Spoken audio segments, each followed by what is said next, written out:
for me. And I just do it. I never asked. I just do my job. Why do you do it? I do it to line up the audio, so I'll just... Oh, so there you go. But like, what's the name of it? I don't know what the name of it is. Maybe it's like to sync it. It's, you know what I'm talking about, right? The action thing. Oh, that's why they do that? Yeah. So what I do now is... She didn't even know, right? Are you recording? Yeah, we started. That's hilarious. So what I do is I use the audio from the mics. Okay. But I have my phone and my camera here, obviously, on us. So what I'll do is I'll do the spike thing. Okay. So now that's picking up the spike of the audio and the mic. And then when I edit, I got to send myself the files, these two files. Right. And then I get the two files from the mic. Okay. And then from there, I line it up using the spike in the audio. And then I'll mute the volume from the cameras. And then you get the audio from here. So it's like nice and crisp. Oh, that makes sense. I'm in front of the camera, so I don't know. I don't know these things. So, That's so and Impy always, shouts to Impy. Impy's in the background. Every time I do it, like we have to take like a 15, 20 second delay because he starts laughing. He's like, yo, it's so funny that you do that every time. I do it. There's a process to this. So first of all, thank you for coming on the show. Sam Wendorf. That's me. Got it. Thank you for having me. Nah, no problem. You know, it's funny. I don't know if if Impy's told you or if I've told you, but you know why I wanted to talk to you? No. So there was, I'm into like weird shit and like, I don't know how to, when I tell you the story, you'll understand, but we were going to Dom's wedding. Right. And we took the Uber. Yes. I was sitting in the front, you and Impy in the background, behind us. And there were, who was it? Two other people, Impy, were with us? Yeah, it was another couple. There was another couple, right? And we're taking the Uber to go to Dom's wedding. And the conversation of like, oh, what do you do came up, right? Yeah. Like, what do you do for a living, this and that. And you mentioned how you are doing the acting thing, but like you're doing something else in the meantime until the acting like really takes off. Yeah. And then Impy, like, because I started shaking my head like, oh, I was like, girl, you don't even got to explain yourself anymore because I know what you're talking about. Right. And then Impy like grabbed my shoulder. And because like, that's how I explain what I'm doing. Okay. Oh, yeah, I didn't know that he did that. Yeah. It was very subtle. It was very like one of those things where at the time I might have not connected the dots or it resonate with me, but then after. So like, what is it that you do? Oh, we're just asking that question. Yeah, now? like what honestly, I don't know what you do. I know you're like into acting and you're an actress, but like I mean, well, that is what I do. I think that's something that a lot of people don't. It's a weird question, right? Because people will be like, oh, like I've heard that before, like, oh, you're into the acting thing, like that's the kind of thing you like to do, but that's my job. You know, like I think it's hard for people sometimes to understand when they go to like, you know, a normal 9 to 5 or something like that, where like that's just their job. It's not necessarily what they like to do. Whereas like I'm very lucky that what I like to do and what I love to do is my job. It's just basically, like, I guess what I'm trying to say is like, you know, the job isn't necessarily always the job. And let me explain what I mean by that. Like when I book a commercial or when I book like, you know, a TV show or a play, like when I go to rehearsal and we're on stage, like that's the job. That's what people think the job is. But there's so much more that you have to do to even get to that point of actually booking the job. And that's really the job. Like if you talk to any representation, you talk to any casting director, you talk to any actor who's actually doing the thing, not rehearsing, that's not what I wanted to say. If you're talking to any actor who's actually doing the thing, getting yourself ready for the job is the job. Taking classes, you know, meeting casting directors, meeting representation, just like chatting with other actors, reading sides, reading plays, reading books, watching movies, watching TV, like that's all research. That's all getting you prepared for when you do actually book the job. So that's my job. Like because of COVID, thankfully, I can finally say like I am a full-time actor and that's all that I do. And Yeah, I hope I answered your question. No, you did. And there's a lot to break down there. So how does that feel now to be able to actually say that with not strings attached, but, like for me, right? My buddy Mustafa does public speaking, and he works with Dr. Eric Thomas, the hip hop preacher. And he always drops gems when he comes on the show. And there was one thing he said that really resonated with me, probably my favorite thing that he's ever said. And it was how people ask you, what do you do to understand how much respect to give you? So like, if you're like, oh, I'm a teacher, they'll be like, oh, okay. Oh, I'm a doctor. Oh, I'm a lawyer. Oh, I'm an entrepreneur. Yeah, sure. Right. So it's like, now you can actually say that you're an actress. So it's like, how does that feel? How does that feel? Well, can I reference him off camera at any point? Okay. That's my... Like, he's allowed to... He's here? Okay, cool. That's my guy right there. Irrational confidence guy. Impy looking up... Nick, what are you looking up? Nick stats? Nah. Mets, Lindor season? Let's go. We got the Mets hat on too. And I will start and stop, though, for, like, your editing when I mess up. But... Oh, no. I'm not editing anything. You're not editing anything? Nah, so... Damn. I'm always, like, the director's actor. I'm just like, I know you need a second for me to back up, but no. No, we're just having a conversation. Just right, cool. Pretend that there's no mic or cameras being nothing. Recorded. Yeah. All right. So how does it feel to now actually be able to say that and that really be your thing? Well, I mean, that's a weird question for me, because on one end, it feels amazing to be able to say, like, before COVID, I was working in a restaurant, and that was the thing that was paying most of the bills. Well, thankfully, I mean, I was booking work here and there, and that would bring an income, but it wasn't enough to, like, pay rent and bills and groceries all the time. I was also dying to get out of there, because I've been working since I was like 15 on and off in the hospitality industry. And I was just, I had like the best survival job you could have. I worked at a really great restaurant, and it was super easy, but I just knew like my energy wasn't there anymore. And that's not good for me. That's not good for the customer. So I was ready to go. So when COVID happened, it took me a while to realize, but it was actually the best thing that could have happened, because it gave me time to just be a full-time actor and artist. But, at the same time, I feel like I could have claimed that before COVID. Like, that's an internal thing, and I didn't have to like...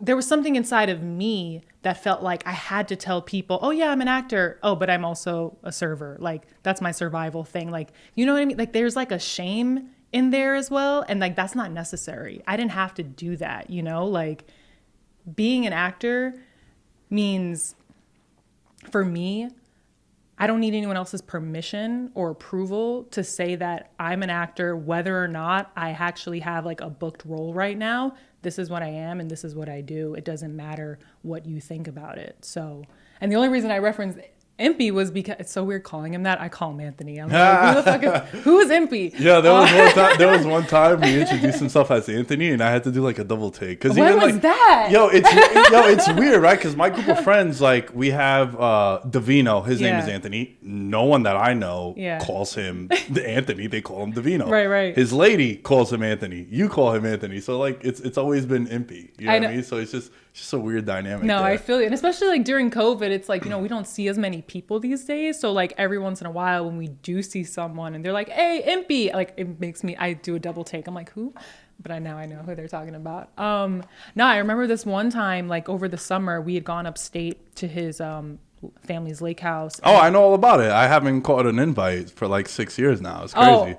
I mean, that was my first time. So, he's like a kid. He's like the leading candidate to be the best man at my wedding when I find a +1. And it's like, I can't even catch an invite. It's crazy. I'm going to extend an invite, but it's an unofficial invite because it's not my house. But I will pull for you. There you go. Campaign for me. No, it's amazing. But on the way back, his friend's mom was like, somehow we ended up in the city and we needed to get a ride back to Astoria. Or was it like, no, we got it like...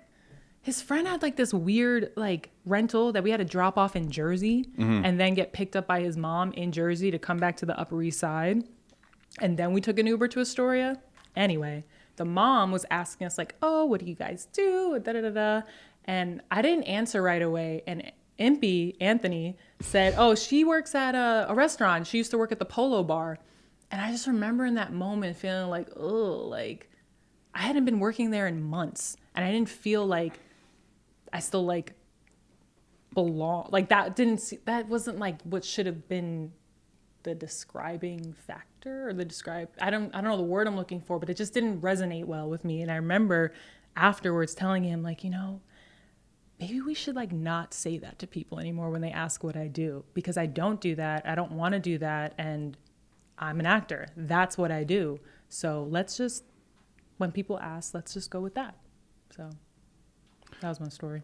No, that's great, because I feel as if, so I have a coffee truck in the city. Been working there with my pops for a couple of years now. Now I've been working on my own because, the city's pretty empty. There's no one in the offices. Right. So a lot of my customers are all 9-to-5ers, right? And there's just no one around. Like all the buildings are empty. Right. So I call that the dream supply, because that allows me the ability to do all the stuff that I'm doing after, like all of this, right? Like I'm lucky enough now where I'm making some money off the show, whether it's sponsors or the network that I'm with and some of the Patreon members too. And it's funny, you mentioned how like COVID was like, you looked at COVID as like a positive, which I love, because a lot of people right away, it's always a negative. Right? Well, right away it was negative. Like I was super depressed the first couple months. It took me time to realize like, oh my God, this is a great gift that I've been given, but not immediately. That's for sure. Time is the biggest luxury. And that's something that I noticed with COVID. So it was always a goal of mine to get a space like this, right? Like now I'm in a 2-bedroom where the one room is what we're sitting in now. And it's like an actual studio, I don't want to nothing ever gets moved. Like everything always stays like this. I just turn on the lights like you saw me do. Right. And I'll just change the batteries when I need to. But that's about it. Yeah. So I have this space now to get creative and whatnot. And it's cool because I didn't want to have that burden of constantly putting up the backdrop over here and having to make sure. Now it's like consistent. And I've seen that the show now, public perception, it's taken more serious. Right. Downloads are improving every month since then. It's easier to get guests to come on. Also because I lived in Long Island. So to get the commute to come all the way out there, it was like a hassle. I would have to pick up Impy, drive him there. No, it's time consuming. And then, and even Alan, when we were doing the show, he's like, man, for me to get to your crib at 7:30, I got to leave at like 6 to avoid the traffic. And then by the time I get home, he's like, yo, it's taking a toll on me. And I was like, bro, I feel you. I used to have to do that drive three times a week. We used to record D-Generation Bets together, the sports betting. Yeah. And on that same day, I would record a wrestling podcast just so that I didn't have to do more commutes. And then we would record VM on Mondays and Thursdays. I'm already exhausted listening to you. I was waking up at 2:45 in the morning to go to work in the city. And all those days that I'm mentioning, Sam, I'm fucking not sleeping in the afternoon. Yeah. So I'm going like from Glen Cove to the city, back to Glen Cove, chilling, working out. From there, coming back into Astoria, recording, then going back to Glen Cove. I sleep one day a week with no alarm clock, and it's Friday into Saturday. Damn. I turn off my phone. Right. Legit, when I go to bed. I wake up whatever time I wake up, decide to wake up, unless I have something to do on Saturday. Yeah. Because then on Sunday, if I try to do that Saturday night, and I wake up at like 1:30 on Sunday, I can't go to bed at night. Right. Because I wake up so early. So when COVID happened, I wouldn't say I got depressed, but I started getting just annoyed with doing everything in one place. I was working out. I was sleeping. I was living there. I might have said working out, but I was like recording there too. And it's like, yo, I've been there for so long. Like there's no escape. Right. Right. So I think with COVID, it sort of eliminated that like ability to be social and go out.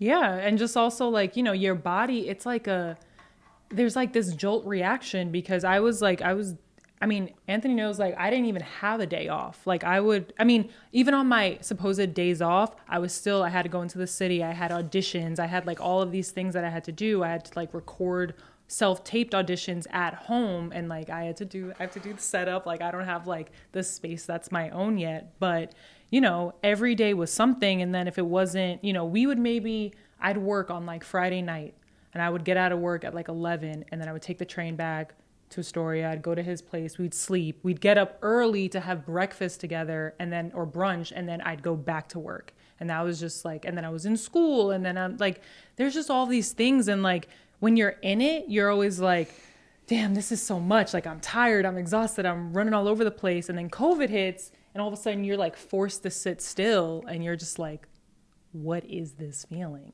Like, I don't know how to sit still. Like, I don't know how to just sit around and do nothing. And I think it was like a huge lesson for me in that rest is also super important. Like you need rest. If you're going to do anything, and you want to be good at it, you have to give yourself these pockets of rest. Even if it's just like, you know, an hour in the morning where that's like, it's just you and a cup of coffee and like some quiet time, maybe like some like bullshit show to like turn your brain off. Or like I meditate, you know, all of that is important, because if you're just like constantly on the go, your body gives out, you know, and it's not sustainable is what I'm trying to say. It's not. As someone I was super prideful of, I sleep 4 hours a day. Oh, that team no sleep is so it is, man. Look, so yeah. I'll 1,000% honest with you. Yeah. My main goal with all of this is I don't want to flip eggs anymore. Of course. Like, I don't want to have to wake up at 3 a.m. Right. My alarm clock is 3 a.m., 3 p.m. So when I get home from work, if I get home at like 11:30 and I can sleep right away, then I'll get that 3 hours. But then there'll be some times where like I'll fall asleep at like 2:15, but I have to wake up at 3 because I got so much shit I got to do. Yeah. So it's weird, right? Like with COVID, it's been such a world altering thing that happened, right? And I think people like you, people like me with like in the creative space, I think this is where if you didn't double down, I think you made a mistake. During COVID, you mean? Yeah, like if you were creating, how do you feel about that? Because I see some hesitation and you know, I think that's really hard to say, because I'm also like, you know, there was definitely a point in my life when I was like, I don't need sleep. And like, I really didn't, like, and that was just me like being younger and just like my physical self. Like I didn't need as much sleep, but you know, I'm the type of person where I do need sleep. If I'm going to function well and at a high level, I do need a certain amount of sleep, and that's super important. But aside from that, in terms of, I really am not a fan of the shaming that's going on right now during COVID. Like, you know, you go on Instagram and you see all these memes that say, if what you just said, like if you didn't, you know, pull it together, if you didn't find your hustle, if you didn't find your thing during COVID, you know, you made a mistake or you fucked up or you don't have it in you, because this is a really scary time for people. You know, like I said, like I was super like depressed and down in the beginning of COVID because I was literally scared to leave my apartment. You know, I live over near 30th Avenue, and you have all of the supermarkets over there, and a lot of people not wearing masks, and a lot of people on the corner. And, you know, then you're watching the news and they're telling you that they don't know how you're going to get COVID. I was scared to leave my home. And that's not a level of fear that a lot of people, including myself, are used to experiencing regularly. So I just think we need to be kinder and gentler. I think we need to be kinder and gentler and more understanding of people who are struggling during this time, because we're living in unprecedented times. Like, this isn't normal. And I just don't think we should be shaming anybody, because you don't know what anyone else is going through, what they're experiencing. So that's my take on that.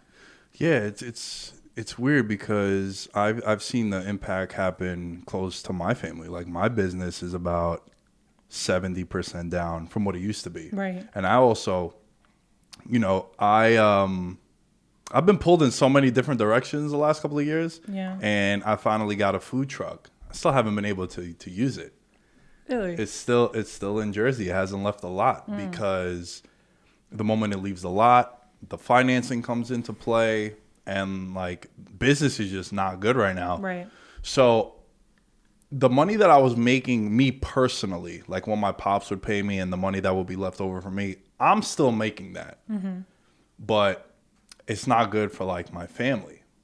So my dad hasn't been in the city for like 3 months because he's 54, he's kind of out of shape. And I'm like, yo, you don't need to be coming. I don't want you to come into the city and then you see this thing that you've been building for 27 years be in shambles. Right. So I'm like, yo. And also risking his own health and safety. Yeah, exactly. Like for me personally, I wasn't worried about myself catching COVID. But obviously I didn't want to be the one to be like, oh, damn, I got COVID. And then I gave it to like my pops or my grandma or some shit like that. That would be more devastating to me because like, yo, I work out every day. I do eat my vitamins. I eat well. You know, I run every day. And so, like, I'm fit, you know? So I wasn't worried about that. But again, like what you said about being nicer and being more gentle to people and just, like, kind, really, you know? It goes a long way. But I want to go back to, like, COVID and acting in particular. So Sam, let me ask you. COVID, right? COVID happens. How has acting and the world of acting changed with the coronavirus? Oh my God. I mean, just move that mic a little closer to you. Okay. How has it changed? I mean, it's changed everything. I mean, in the first couple months, nothing was happening at all. I mean, it's actually so crazy. So I had like booked this commercial like early March, and then we were set to shoot. When did like everything shut down? Like what, like March 14th or something like that? So then they canceled it. And I was like, damn, okay, that sucks. And then they were like one of the first people who tried to figure out how to do like remote shooting. So like they ended up, so like on March 30th, I actually shot a commercial in my apartment where like I used my phone, like used the iPhone, and then the director was on Zoom and we figured it out. And it was a weird experience, but I think a lot of people, you know, especially in the commercial space, because people realized they needed to make money and they knew that actors were willing to like create their own content at home. You know, they call it, what is it, like user generated content or like self-generated. But, you know, so that was one way to keep people kind of working. But the work, especially in the beginning, was very limited. And I think that's just because this was a brand new space for people and they didn't know what was the right thing to do. They didn't know how to pull it off. But when it came to like theater, shut down. We don't know when Broadway is going to open up again, just because of the logistics of COVID, of having people in a safe space. And the truth of the matter is, you know, we haven't done a good job of containing COVID in this country. So, you know, there's a lot of people out of work. And I don't mean just actors. I'm talking about directors, producers, you know, well, the producers will be fine. They have money. But, you know, like technicians, like the lighting guys, you know, the coat check guys, even the ushers, like the set dressers, like hair and makeup. Like there's so many people out of work right now. And like, if anything, like there's this thing called the Actors Fund, which is an amazing organization, nonprofit, that they've helped me out. Like I've gotten money from them during this time. And, you know, you don't even have to be an actor. You can just be anyone in the creative arts space. And they want to help you because a lot of people are struggling right now. And I just think, you know, they don't get enough attention. So shouting them out, appreciate you. Film and TV, they took a while to come back. And even then, like they're trying to do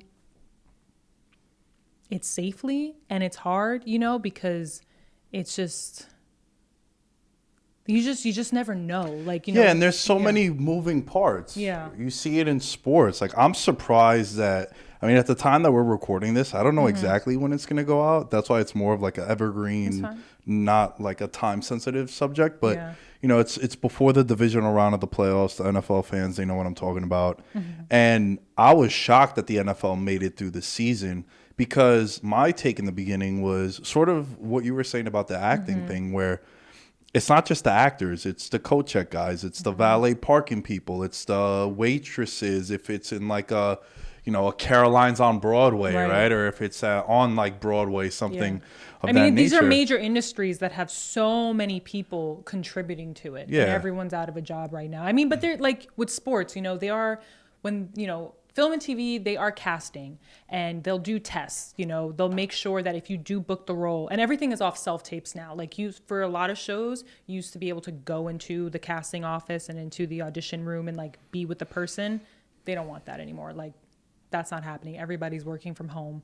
And if you get cast, then a lot of the times they want you to quarantine for 2 weeks, and then you get a test. And then if your test is negative, then you go on set. And then when you're on set, like, they'll test you again. And, you know, there have been so many movies and film and like TV productions that have shut down after starting because someone tested positive. And that's just like, you know, that throws a wrench in production, that throws a wrench in money. Like, it's a mess right now. I mean, everyone's just trying to do the best they can, but nobody has the right answers. We just want it to be over. Is there like a bubble set up for if you were to go on set to shoot a show? Like in the NBA, they had everybody in Florida in a bubble in Orlando. And it's like every single player was there. They didn't allow anyone to go there until like later on in the playoffs. I believe it was like the second round. And there you could have your wife come or some kids and family and girlfriends come. But before that, it was very strict. Like this one dude, Lou Williams, he like left to go to a strip club and he got like in trouble for that. Oh, I heard about that. Yeah. I mean, look, he's at a strip club where they have wings named after him. So like, I feel him not wanting to go over there. The fact that the strip club is even open right now, I mean, that's a red flag. Well, it was in the South, and like down there is a red flag just in general. I mean, it's very chaotic down there. It's a mess. But like with the bubble, is that something that they do when you go to a site to shoot a show? I mean, from what I've heard, yeah. So like also during COVID, like I've also been on set twice now for commercials.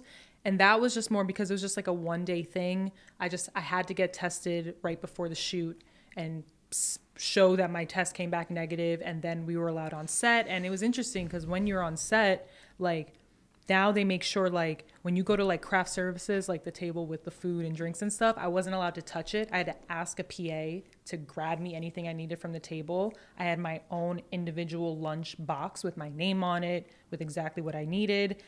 In holding, like, you know, when I was waiting to go on set, I had my own little like area, and another actor would be like socially distanced at least 6 feet away. So, you know, and then it's crazy. You go in hair and makeup, and like I'm like the asshole who like has to take my mask off and everything, and then hair and makeup is wearing like a mask and then like a face shield and gloves, and it's just like what world are we living in? So I feel the same way when I go get a haircut because my barber wears a mask, right? But then I'm not wearing one. Oh, you don't wear a mask? No, not when I get a haircut. Oh, is it because of like... Yeah, because he does my beard too. So like... That makes sense. Initially, like at the start, when he does like, he starts at the top or on the sides, I won't wear one. Yeah. But then like when he got to do the sides over here, I take it off. It's so weird. It's so weird. But I mean, like I said, like everyone's just trying to like keep going because we can't just... as much as like maybe we'd want to for safety, we can't just shut down everything because, you know, it's an economy that we still have to support and people need to work. But when it comes to film and TV, a lot of shows are doing that bubble thing. Like if you do book, like unless you're like, don't quote me on it, but like unless you book like a 1-day thing, if you're like a regular, like a recurring or a guest star, they might put you in like a hotel and everyone in that hotel, including like production people as well, the director and all of that, will be quarantining there together. If you're like on a longer project, like a film or something, they'll make sure everyone is together quarantining so that, and no one's allowed to come in, you're not allowed to go out. And yeah, they try to be as strict as possible because you don't want anyone getting sick. Like, you know, at the end of the day, like these productions, they have to pay insurance too. Like if someone gets sick, like that's bad for everybody. So, you know, there's major investors in all of these projects and nobody wants to lose their money. So, yeah, it's tricky. It's the same thing with the UFC. Like, Impy knows him, our buddy Jared Gordon. He fights in the UFC. And he fought on Fight Island in, I believe it was July. It was like a weird... So, the UFC has this thing called Fight Week. Okay. Every year, and they run 3 events. So they do a Saturday, Wednesday, Saturday. It's like the biggest, it's like International Fight Week. It's a huge event. It's usually in Vegas. Right. Obviously, they couldn't do Thank you. July. Yo, you know, it's funny. The pay-per-view was on July 11th, and you know how we feel about the 11th. July. The real ones are born on the 11th. When's your birthday? March 6th. Oh, Pisces gang. Let's go. That makes sense. Yeah. So I'm March 11th. And we always have a running joke. We're like, yo, the real ones are born on the 11th. Oh, so our buddy Jared, when he fought in Abu Dhabi, he got tested, he told me 9 times in 12 days. And every day, almost every day. Almost right? every day. He had to he left from Florida because he's in Florida now. Right.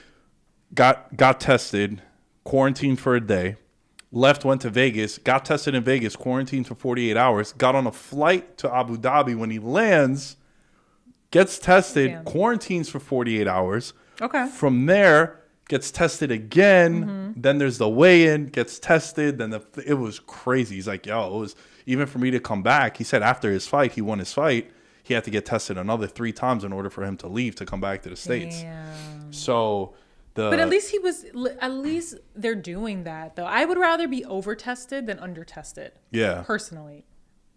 That's just me. You know? Yeah, I got tested this week actually because I've been running ever since. I mean, I always was running, but I ran a lot more because of quarantine. Yeah. So I was doing like 30 to 35 miles a week. Damn. Like I was going Good on for like you. I would get runner's high where there was one time I ran for 10 and a half miles straight through. And I called my mom. I was like, you need to come and pick me up. Oh, you were done? You were I like, was shocked. I was shocked. Oh, I hate that when like, I don't know if I can run back. Like I can't do this. I ran from Glen Cove to Oyster Bay. Oh, that's far. It's about like 6 miles. And then I ran back and then it said an hour and 40 minutes, 10 miles, personal best. I was like, it tired me out when it told me, when the Nike app when was you like, heard the number, you were like, oh, no, yo, I'm done. Yeah. So I called my mom. I was like, yo, you got to come pick me up. She's like, is everything all right? I was like, yeah, I'm fine. I just can't walk. She's like, then you're not fine. I was like, nah, I'm just an idiot. And I just ran. Like I never ran more than 5 miles. So then to do that, it was a beautiful, like, it was like an August day, but it wasn't too hot. It was like 70 degrees. Yeah. And it was a Sunday, and I was just like, yo, let me just go running. And I just like mapped out this whole route. And that's such a beautiful run too, from like Glen Cove to Oyster Bay. Yeah, and like, you take the back road, and it's quiet. There's no one around. You don't got to worry about cars. So that was something I picked up. So a week ago, I went running. I was telling Ippy this before, and I ran like 4 miles, and I walked from the Matrix, the gym, where Portobello is, to my apartment after running 5 miles. And I'm sweating, my Under Armour's soaked, and at the time, it wasn't until I got to my apartment, I was like, wow, that was dumb. I definitely caught a cold. But nowadays, if you have a cough or something, you're like, oh you're my scared. God. You're so scared. And my mom's birthday is coming up too, so I'm like, oh man, I gotta go and get tested. So this was the first time I got tested, and I took 2 tests.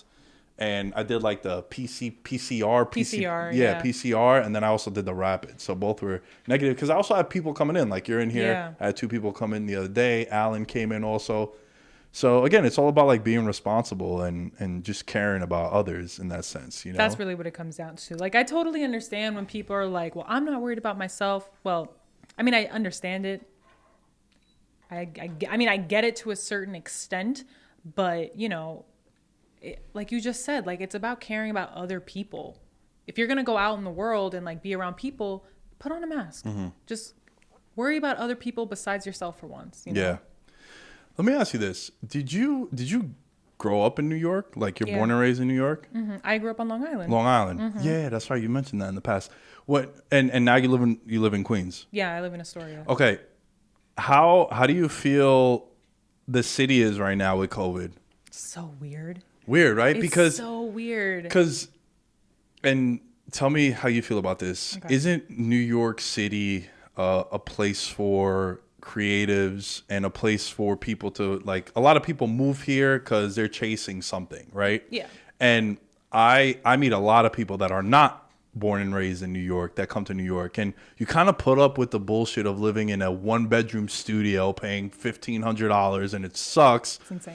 Because you're like, yo, at least I'm down the block from the train and I could get to Times Square in 12 minutes, or I'm down Steinway Street and there's all these dope bars and restaurants, and now that's all taken away from you because everything's closed and with all the rules and regulations. How do you feel New York? How do you feel about New York right now, being a creative living in New York? Being a creative living in New York. I mean, it's so different because, you know, before COVID, you walk down the street in Manhattan and everything's buzzing. Everyone's busy. Everyone's like hitting the pavement. Everyone's like going hard for whatever they're doing. And now you go into Manhattan and it's quiet. The energy is like completely dropped. And it's crazy because I used to live in Manhattan. I used to live in Hell's Kitchen, and I moved after like almost 3 years just because I got tired of feeling that constant buzz all the time. I learned about myself. Like I need like to remove myself from that in order to like recharge. And that's why moving to Astoria was like the best thing for me. And it's also the best place to live, I feel like. As someone that I spent the first 20 years of my life in Astoria, and then I moved to Long Island for about 9 years, and then I came back into Astoria. Ironically enough, I live closer to my high school now than I did when I was growing up. Yeah. That's funny. So I think it's the best mixture of the two, of like city living kind of and suburb. Oh, absolutely. I feel like it's right in the middle there. And the reason why it's such a popular town is because of the commute. Like, you could get to Lexington Avenue in 8 minutes taking the N train. Exactly. So you save some money as opposed to being in Hell's Kitchen or in the city. Right. You're like, I'll just take the train and whatnot, and then I'm there if I need to. I mean, it's crazy how I like learned to love the train in a way, because like when I first moved to Hell's Kitchen, it was great because I was like, I can walk everywhere. Like all my auditions are up the block. Like I can walk to my job. This is great. And then I realized like, no, I'm tired of walking everywhere. I'm tired of walking for 30 minutes straight in a rush. Like I'd like to like sit down and relax. So I do miss like that aspect of it. But I think what COVID has highlighted for people is that you really can be anywhere right now. I mean, the goal is, I'm sure, for people to come back to New York and let this be like a hub, you know, because there's so much like film and TV going on right now, but you don't need to be in the city for that, you know? Like, if anything, if you go into Brooklyn, you go into Long Island City, all the shows we watch on network TV, like FBI, you know, Law and Order, all that stuff, they're shooting in warehouses right around here. So the only thing you would go into the city for was the audition. So, you know, and now with self-tapes, you do it all from home. So you don't really need to be in the city anymore at all. And I think a lot of actors know that they knew that beforehand because, you know, we're poor. We don't have a lot of money, you know, unless you have someone supporting you, like your family or something. But, you know, that's why you see a lot of actors in like Ridgewood or Washington Heights, in Harlem, you know, in Queens too. I feel like not as much anymore in Queens. I feel like Queens used to be, and Astoria in particular, a popular spot for actors. And then Astoria got too expensive for them. So they moved to like Bushwick and stuff like that. So I don't know. I just think you can be anywhere now. Like you don't have to be in the city. Yeah. Do you get support from your family, like with the dream chasing thing that you're doing? With the dream? It's so funny. I was just talking to my dad about this the other day because I was thinking about it actually. Yes, 100%. But it wasn't always like 100%. It took a while. It took a while. Well, it took a while for my mom. And I'll tell you why. Because my mom is an immigrant. My mom's from El Salvador. And, you know, she also grew up really quickly. She had a full family by the time she was 19. She had 3 sons. I have 3 older brothers. And, you know, she worked really hard when she came to this country to make a life for herself and for her kids and her family. And, you know. You're good, man. You don't need to be so stealth in the background. It made me feel where he's like creeping. Yo, he rotated that chair so slow. I thought he had to shit. He probably does. He probably does, yeah. Anyway. So grew up quickly. And just like, you know, my mom never wanted me to struggle, you know? And I'm not saying that like she spoiled me, but she just didn't want me to struggle. And before I decided to pursue acting full time, because I wasn't always doing this. Like I went to college. I went to City College, and I graduated with a degree in broadcast journalism and acting. It was kind of like a major. Oh, you got the degree that I should have had doing all this stuff that I'm doing. Yeah. But I created it myself, so I could, you know, anyone listening, you can create your own major if you go to CUNY. So that's kind of what I did because, you know, I went into it thinking I was going to be like in PR. I quickly realized I hated it. It was like the worst thing ever. But I liked journalism, and that was my minor. And then I was like, I took an acting class because I thought maybe because I want to do like on camera, like what you do basically, but like more like on TV. Yeah, more like, honestly, it was more like the E! News kind of thing. That's so you what I wanted to thought be I like wanted to do. like a host, Like a like host. Maria Menounos. Yes, Great sure, girl. I love her. absolutely. She's Greek too, so she's awesome. beautiful. And she's a wrestling fan. It's like, oh Is my she God. really? Yeah, she's always like beautiful. at WrestleManias and whatnot. I love that. Yeah, That's I'm so very cool. simple. If you're like into wrestling and like can gamble, I was like, all right, I'm already I sold. love you. Yeah. Maria, where you at? Yeah, where you at, Maria? Or any Come Maria through. out there. We'll tag you on this. But no, that's what I thought I wanted to do. So I took this acting class to like, I thought it would help me on camera. And then I took it, and all of a sudden I remembered that I wanted to do this since I was like a little kid. I just was extremely shy when I was a little kid. Like I was always in like chorus and stuff like that, but and I knew at times I wanted to be an actor, but I don't know, I was just really shy, and I would just get really nervous in front of people. So I forgot about it, and I kind of let it go. Like I had some performances here and there in high school, but I never thought I could like do it as a job, like make a living off of it, you know? So yeah, I took the acting class, and I was like, oh my God, like I feel something here.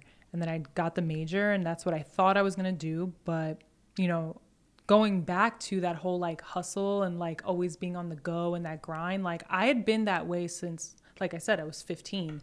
And then by the time I'd graduated college, where I always had an internship, a job, maybe 2 jobs, full-time school, study abroad. Like I was always doing something. All of a sudden I graduated, and all of that got taken away from me. I'm telling you, I went through like the craziest identity crisis and like depression, like because I didn't know what I wanted to do. Like I didn't like even with the acting, like I didn't have that like desire. Like it didn't feel like something attainable to me, and I was like kind of like floating around for a bit and like traveling and just like trying to like figure shit out. I had this mentor in college who was the head of the journalism department, and we met up one day a year after graduation to chat. And she was just like, I know you're into the whole acting thing right now. That's how she said it. But, you know, I know these like journalism jobs you can get into. Like I can get you an internship at CBS and I was like, no, I don't want to do that. I like journalism, but I don't want it to be my whole life. You work in a newsroom, that's your whole life. She's like, okay, well, I have a friend who works at this documentary production company. And I was like, okay, like that sounds interesting. Like that's like film related. That's still like, you know, sure, I'll do that. Mind you, I was still like super depressed during this time, and I was just doing it to like honestly look for some approval, because this was someone I looked up to, and I know she saw a lot in me potential wise, even if they didn't match up in what my heart really wanted. And I didn't want to disappoint her, and I wasn't feeling strong enough in what I wanted to do yet. So I just took it. And so I was an intern at this place, and the woman who ran it was like this really, she's still really like this really well-known journalist. She used to be a CNN host. And yeah, so I started off as an intern. I was editing, and I was just like getting really into like those stories and doing that. And then my internship was over, and they were like, oh, we want to keep you. It's always making noise over there. We want to keep you, and we want you to be our office manager. And I was like, yeah, whatever, fuck it. Like, you know, I'll do that. And then I still kept thinking like, I'm going to audition on the side. And I just never got around to it. I was just kept like fucking around, traveling, like trying to do different things.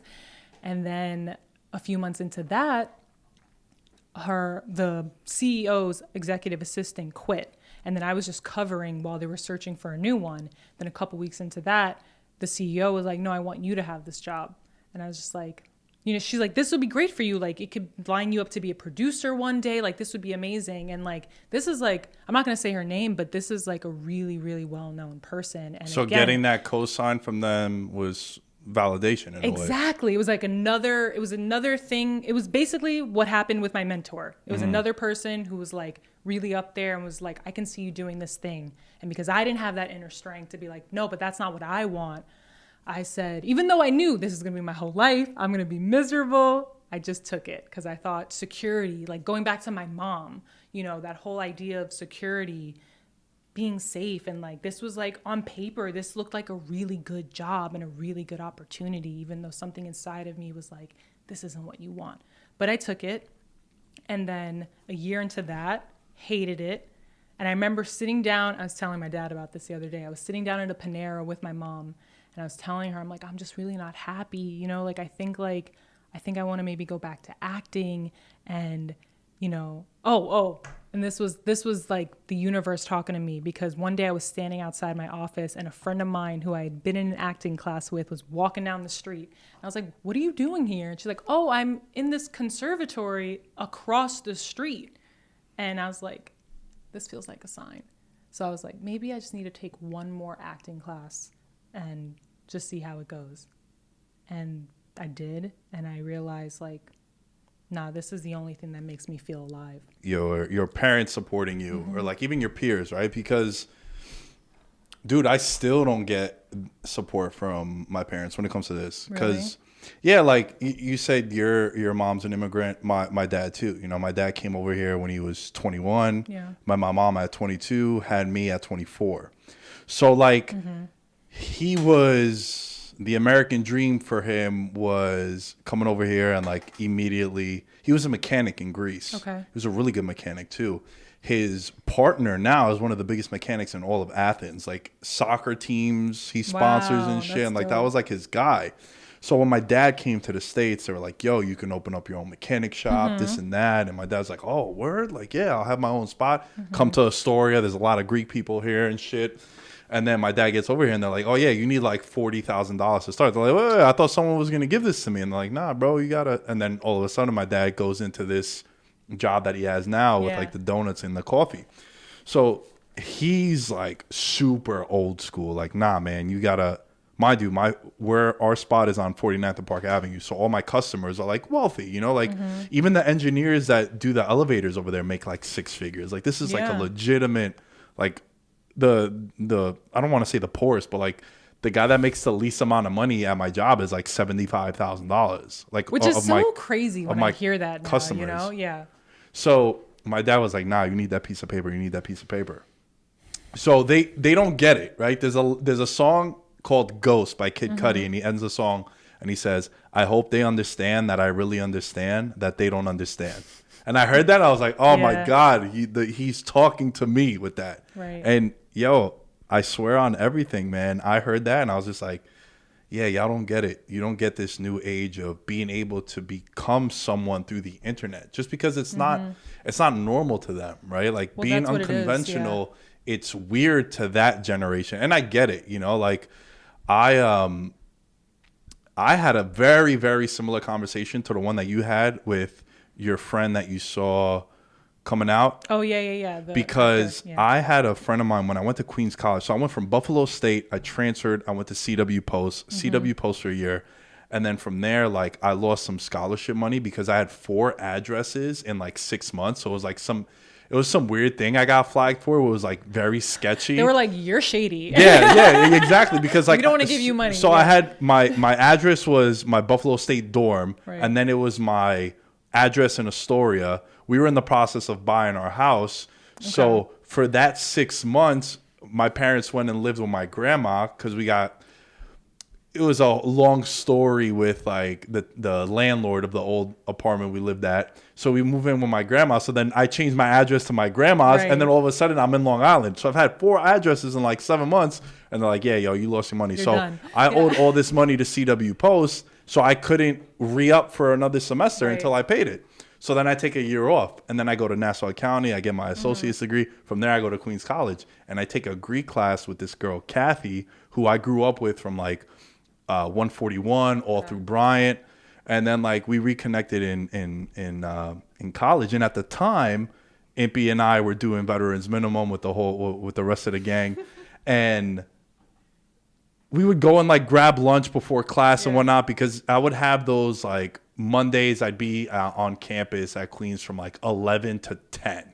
Okay. Like, damn, so, those and, days, and I would have like a 2-hour break. So no point of going all the way back to Glen Cove and then coming back. So we would go and grab lunch and whatnot. And she was just like, yo, legit like some shit out of a movie, Sam. I'm not even trying to like gas it up or make it like sound cool. She would just be like, I'm 25 at the time now. Yeah. I'm 25. We're maybe a year into doing the show. Yeah. She's like, bro, all you do is talk about your fucking show. She's like, that's all you do. Anytime we hang out, it's like, yo, my show. She's like, you're doing more research on your show than you are for like your classes. Right. I was like, yeah, yo, it's the only thing that I feel like validated and I feel like because I've always been a sports fan, right? I've always been curious. And we were starting to pick up some momentum, you know, like Impy and I, when we were doing the sports betting pod, we had like this article written from like this like really big website in England about like how our show was one of the best sports betting shows in the world. Right. And then like VM started gaining some momentum. And then, I had this literally a scene from a movie. I'm in my class and I'm just like, what am I doing here? Like legit, I have no idea what I'm doing, like at all. Right. And I just grabbed my binder, I put it in my bag, and I just like go to walk out. Now I'm taking a Greek class. My professor's Greek, and it's like an advanced college Greek class, but I did 14 years of after school Greek. So like my Greek is very fluent. Yeah. I could read it. I could speak it really, really well. I can't write it that much because like to say it's a different language. Yeah, and also it's such an asshole language because there's like 7 different ways to write I. I bet. There's like AI. Like, how do you want to say it though? What was your inflection? Like what do you mean? It's so crazy. So I go to leave and she's like, where are you going? I was like, I'm out. She's like, where? I was like, nah, I'm out. I'm going straight to the dean's office and I'm withdrawing from the semester. She's like, are you sure? I was like, yeah, I don't even know why I'm here. And the chick Kathy's looking at me like, this motherfucker's really doing what I told him. And then I just went straight to the dean's office and I withdrew because you know how like you had that deadline where you could withdraw your semester and then you're not entitled to pay for it. You don't need to pay for it. I was just like, I'm out, I don't even want to do this shit no more. And at the time I was going through like some cop stuff where I was going to be a cop for Nassau County also. Right. And then I was like, damn, this is the only thing that I want to do. And it was very similar to the experience that you had with your friend there. And look, I don't want to say that I seek validation, but it's nice to hear that people see your work and you have those moments as you're progressing through this grind of chasing what you want to do where it's like, maybe Sam, you're going 6 months and like nothing's happened. And then some company reaches out to you like, hey, you want to be in a toothbrush commercial or some shit? You're like, oh, you know what? I'm not an asshole for putting all my eggs in this basket. Right. And then 4 months after that, you get a role to like, I saw, I have here in my notes, you appeared on a show on Primetime, right? Yeah. You were in the FBI jacket all swagged out. What show was that? I was NYPD actually. Okay. But it was on FBI on, season 2 of FBI, CBS. That was me. That's popping. So like that had to have been validating when they reached out to you? I mean, yeah. I mean, it's exciting, and I think like validation, like that's an interesting word that, we keep going back and forth on. And I just think like, don't get me wrong. Like when it comes to my career and my art and my craft, like I want to be the best that I can be. I definitely I think it's bullshit when people say that they don't want to be acknowledged for the work that they do. That's a better way of putting it than validation. Acknowledgement, no, but validation is important because it's important to say that because we're all on this like journey, right? That those things that I mentioned in the beginning of like with my mentor, like with my old boss, like those were moments of validation that I needed at that time. Not even, I don't know, maybe not need is the word, but I felt it. And I needed that to keep going, honestly, till like the next day because I wasn't in a place where I knew so strongly what I wanted to do for me. So yeah, sometimes that validation, I think validation can get in your way in the sense of like, not to like be cocky also, but if I wanted to have done anything else in terms of like, whether it was advertising or like working in media, like I had some really cool internships. Like I worked at MTV for a bit. Like I think I could have done it. Like things like school and all that stuff always came really easy to me. It was something that I didn't have to work at. Whereas like acting was the only thing that challenged me. And that challenge got me excited.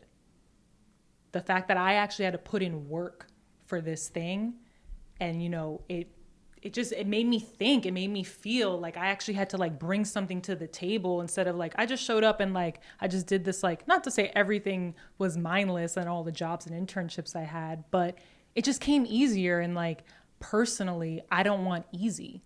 I want to be challenged. I want to work hard. I want to have to put in the effort and make something good. Yeah, you don't want to be complacent. You don't want to just be. Well, some people do, and that's okay. Yeah, yes, that's okay. That's good for you. Yeah. You know, I'm not going to mention any names. Impy knows who I'm going to reference, but we have a friend that's like one of the nicest friends that we have. Mm-hmm. Super complacent. Just like happy with his job, his 9-to-5 thing, and like he doesn't seek to be better. Yeah. He's just like, yeah, I'm just like happy with my 24 days vacation I get a year, and this is what my salary is going to be, and occasionally I'll get some tips and I'll be chilling. Right. But for the most part, and again, I love what you said. I don't think the hustle and the grind is for everybody. And that's not a problem. That's something that I've come to realize where like, yo, not everyone's going to be like you. Not everyone is built to go on that journey that you're trying to go on. And that's not a bad thing. That's something that has really changed within the last year and a half for me. That's good. Because I pride myself on being self-aware. And I get that from him too. Yeah, I get that from him too, where like he's one of the only people that I know that when I'm an asshole, he'll tell me. And there's no beating around the bush, and that's why I respect him so much. I love that. Yeah, you need people like that in your life who just keep it real with you. Yeah, you know, I had my buddy Alan. I did a show. I released it 2 days ago, but again, at the time that we're recording, I had a doctor from Harvard Med School, and we talked about mental health and suicide. And every single bit of feedback that I got from that, Sam, was tremendous. Everyone was like, yo, so good, so good. Alan, who has a background in journalism and communications, he's like, yo, I absolutely loved it. It was very insightful. He's like, dude, you talked too much. Oh. And I was like, when I edited, I was saying to myself, fuck, yo, I talked too much. So to hear that from him, because I love criticism when it comes from someone who I know genuinely cares. Yes. Because there are some people that'll just be like... Well, it's constructive criticism. Yeah. It's not just criticism to break you down. Yeah, but it's also coming from people that I know. Like when Impy criticizes me, I know it's coming from a good place. Yeah. Like I have friends that criticize me and I know like, bro, you're just a hater, son. Yeah. Like, and I like, you're just like... It's true. You know, I'm sure you have people in your life who are like, yo, I just landed this role on FBI. And they're like, oh, whatever, Sam. Good shit is happening to you. You're like, yo, bro, you can't be happy for me for a little bit? Like, fuck. Yeah. Like, what does... The people who give, they get quieter when you say good news. It's like, yo, you can't be happy for me for, like, just, like, some shit is happening. It's not to, like, shit on you for not having anything happen for you. Right. But it's like, yo, this is something I've worked really, really fucking hard for. Right. And I got some validation and affirmation in this thing that I'm doing, and like you're just gonna be like, oh yeah, Sam, good for you. My life sucks. It's like, bro, that's not what the conversation is right now. You know what I mean? And it's like sucks. Eventually you start to weed out those people in the sense of like, I don't share with everyone some of the moves that I'm making. He's one of them. My buddy Dylan's another one. Right. And that's really honestly where the list ends. So when Alan told me that, I wasn't taken back by it at all, because Alan, I know what his intentions are. Right. And I know that it's coming from a good place. And also, like, truth hurts sometimes. And you want to get better. Yeah, absolutely. You need to hear that hard truth in order to improve and to grow. Like, like you don't, I think a lot of people too, it's true with acting. I'm sure it's true for you. Like, they give so much respect to people who are naturals, I guess I want to say. And like, I'm not saying they don't deserve respect, people who like, they don't really need training, or they don't need, the years of like hard work where, because I'm sure you're not who you are now. I'm sure who you were when you first started doing podcasts is not who you are now. Like your skill level, day and night is an understatement. Yeah. Yeah. So it's just like, you know what I mean? Like, I think sometimes because like whenever you're doing something that's going to be in the public eye, people have this perception that it's either much easier than it looks, and that just means that the person is doing a really good job if they make it seem seamless. And I just feel like, I don't know where I was going with this, but you need to put in those hours of hard work. Like, what I'm saying is, for most people, it's not going to happen for you overnight. You're not going to be number one or the best at what you do overnight. The people who are, that's 1 in a million, and honestly, they were most likely just really lucky.